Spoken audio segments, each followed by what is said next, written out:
Hi, this is a very rare and old CRUMAR 203 organ.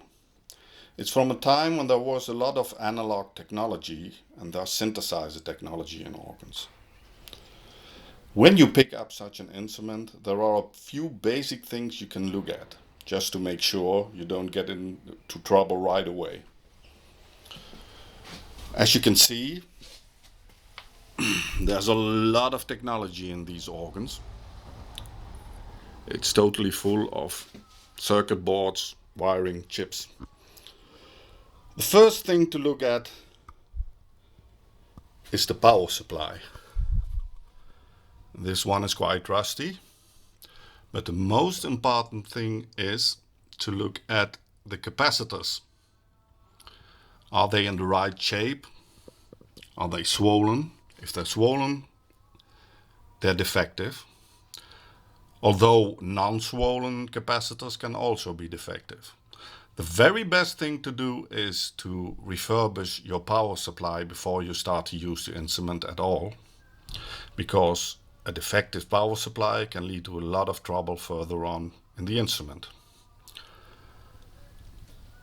Another thing is to remove all dust and mouse droppings, cat droppings, whatever you find in the instrument. Then it's always a good thing to look at the connectors. What I typically do is remove them, clean the contacts with a little bit of contact spray, and then place them back. You have to be very careful that you do that at exactly the right position, because otherwise you get a lot of new trouble. Furthermore, it's typical in these kind of instruments that the chips are often seated on connectors and not directly soldered into the circuit board.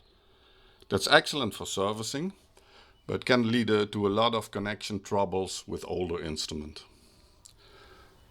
Well, if you do these things and check them up, there's a good chance that an older instrument will react quite good and still be functional.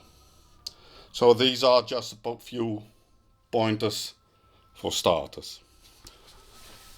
I'll also give you a quick look at the front of the instrument, just so you know what we're actually talking about.